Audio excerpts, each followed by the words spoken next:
Every workout really teaches me how to handle fear.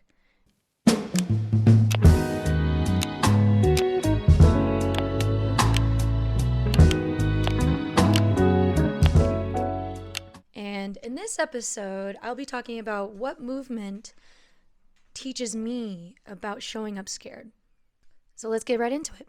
So, when I talk about movement and training, that could be a bunch of different things, but uh, for me particularly, I like to run and I like to lift, and I like to apply myself in different races like half marathon, marathon, high rocks events, and potentially triathlon events.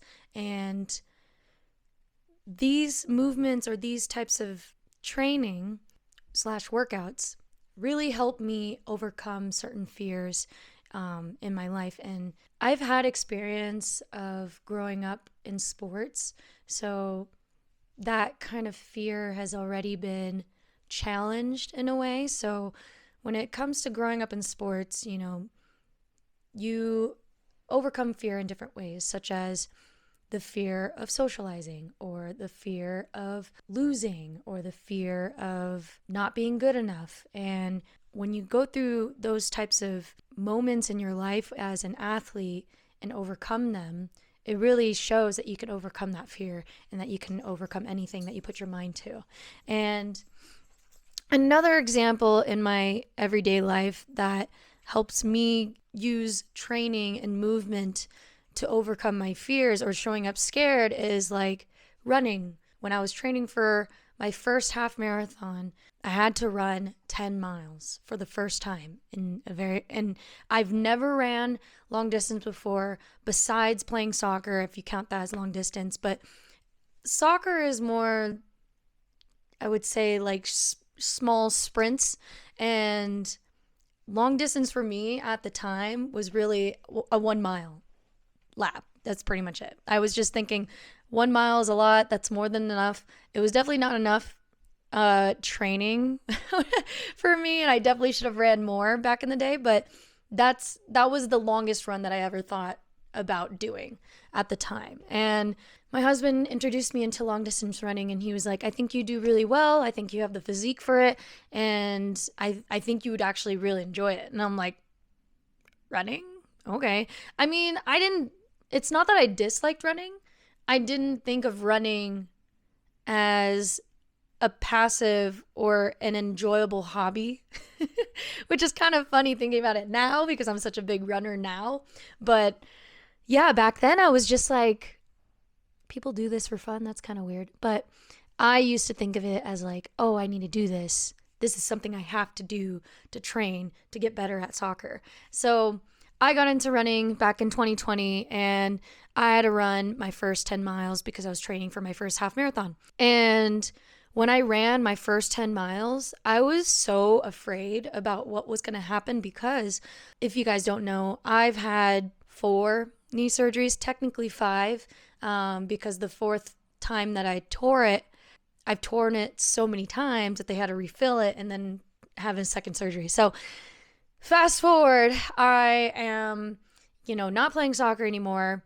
I've retired essentially because I've torn my knee too many times, and I'm looking for my next thing essentially. So I got into running, and I'm afraid of running 10 miles because I don't know how my knees are going to feel. I don't know if I'm going to, pass out, whatever, because running was so new to me. I didn't ever think I would get to that point. And even just 5 miles was a lot for me. So running my first 10 miles was such a huge hurdle for me because I just never thought I could do something like that. And that's like the beauty of running and why I enjoyed it so much.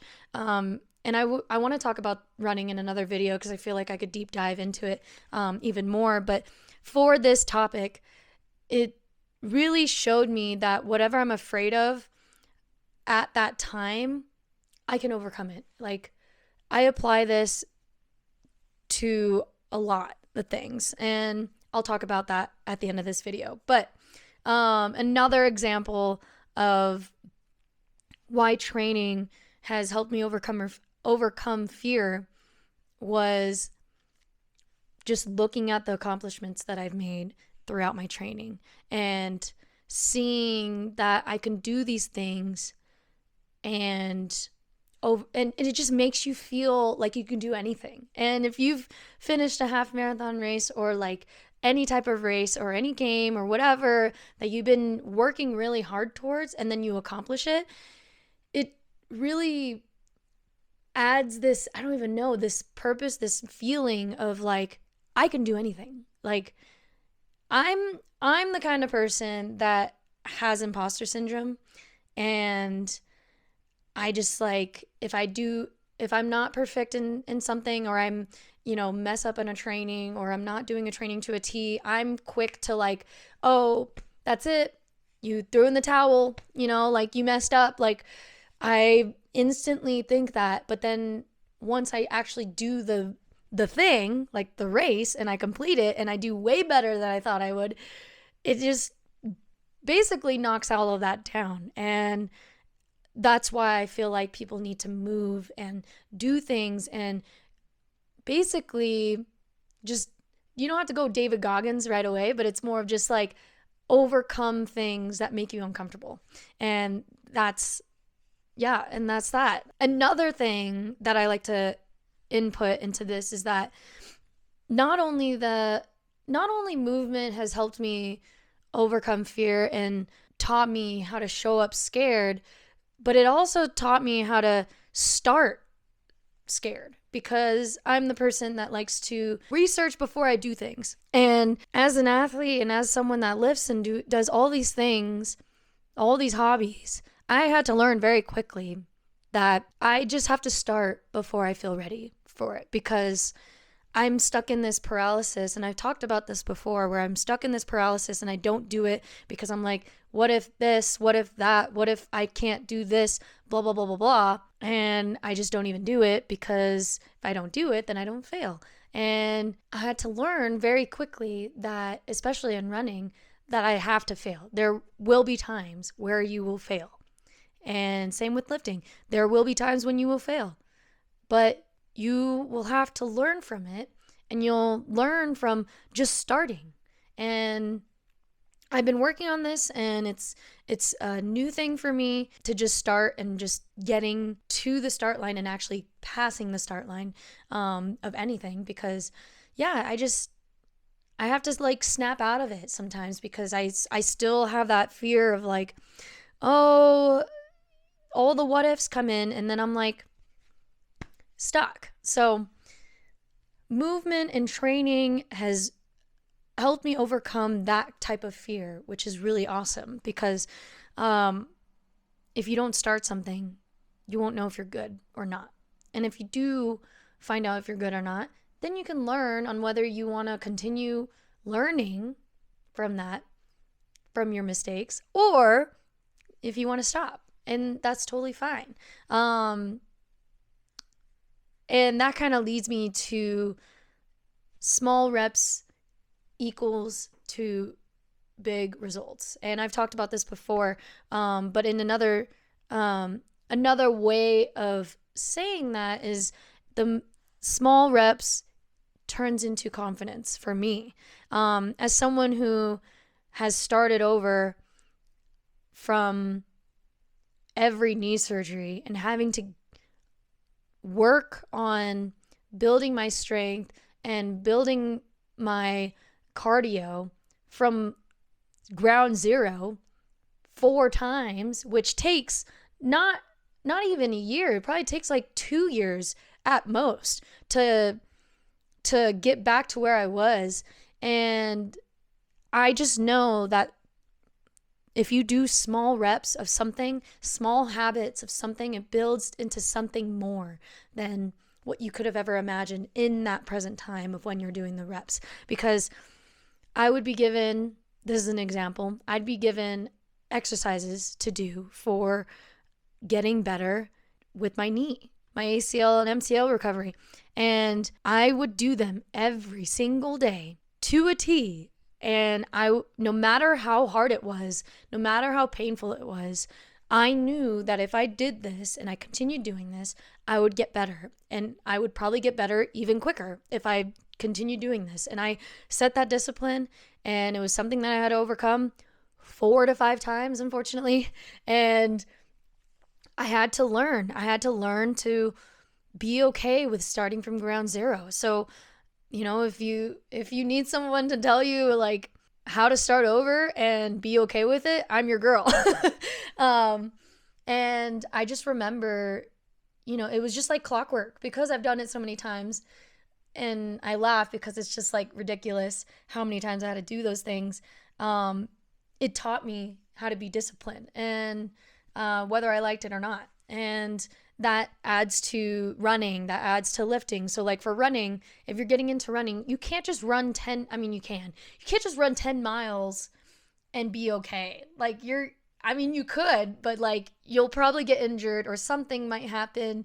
I'm sure there's a YouTuber out there that's like, I ran a marathon in 30 days, whatever. You could do that. That's fine if you put your mind to it and if you do it in a way that doesn't injure yourself. But if you ever want to become a really good runner, you have to build up those miles. And I had to learn from that because when I first started running, I would run 2 miles a day for 2 weeks straight. And that was not good at all because I was a noob. I didn't really know what I was doing. I just really enjoyed it and I like obsessed over it. So I kept on doing it and didn't stop. And then I got hurt, or like my calves would get tight or my IT bands would get tight. And I'm just like, why is this happening? Well, it's because I was building up too much too quick. So small reps will equal confidence in building and getting the results that you want. So an example for lifting, if I, go down in weight in order to have good form, say for like squatting, that's okay because I don't want to just full on put 2 plates on a squat rack and then just go rep it out and maybe throw my back out from it because I have horrible form. The reason why I'm bringing this up is because yes, movement teaches you to show up scared, but you also have to show up smart as well because you don't want to just injure yourself and, get hurt. And I know that falls back into the habit of the decision paralysis of researching and making sure you got everything written down and notes and whatever and all this information before you start something because you don't want to hurt yourself. Just start small. If you start small, you have the information that you need, and then you're building the habit of running or lifting or whatever movement that you're trying to do, Pilates, I don't know.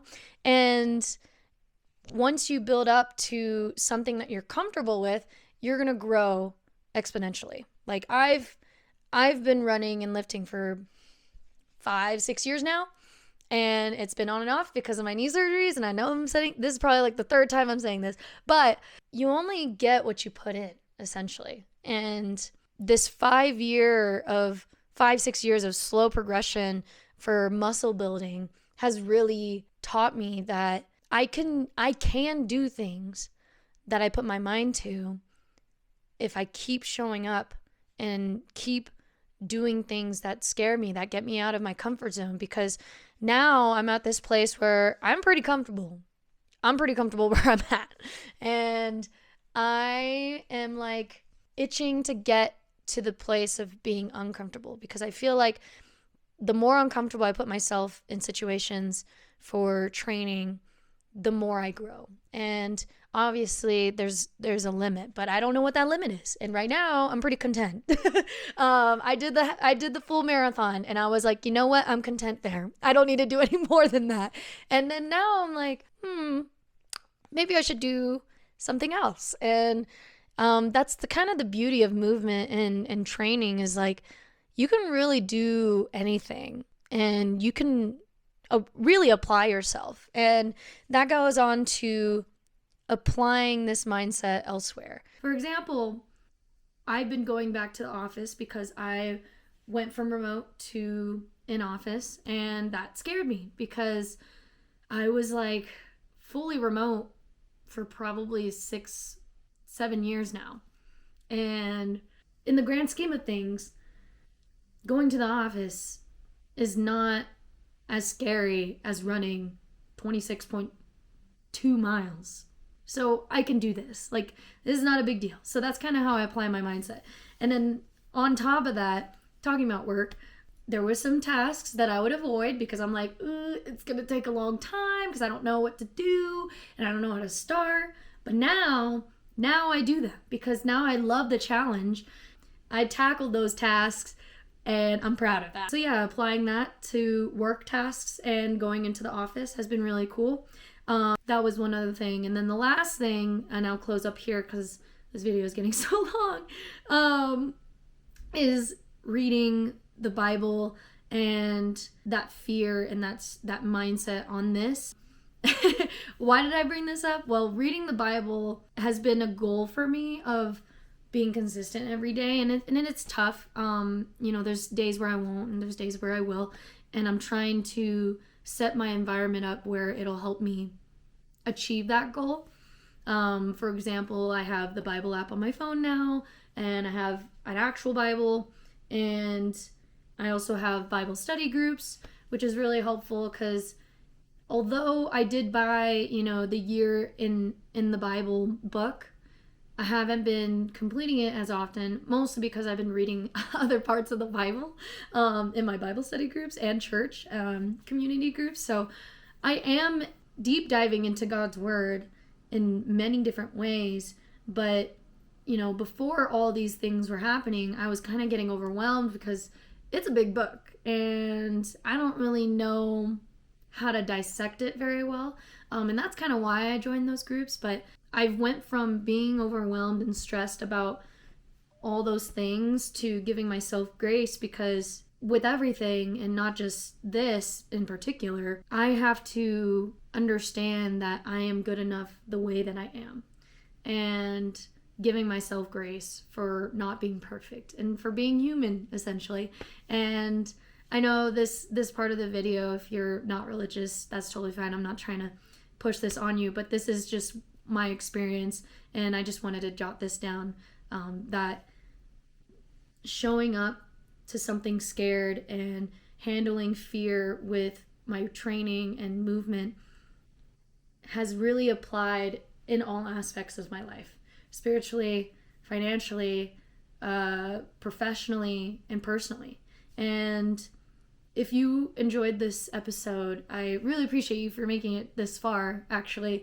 And I really hope that you follow along and continue to follow along on these series or these episodes, because I just enjoy telling people about my experiences and helping motivate people, like-minded women or men, whoever is watching these videos, and showing them that they can do things if they put their mind to it. And I know that's not something that's surprising or new or groundbreaking, but the more you put this stuff out there, the more people will see it. And I think people need that these days, because I feel like a lot of people are discouraged, and I think if they apply themselves in movement or anything, they can get far. And I want to show that I'm a living proof that that's possible. So thank you for watching, and I'll see you in the next episode. Okay, bye.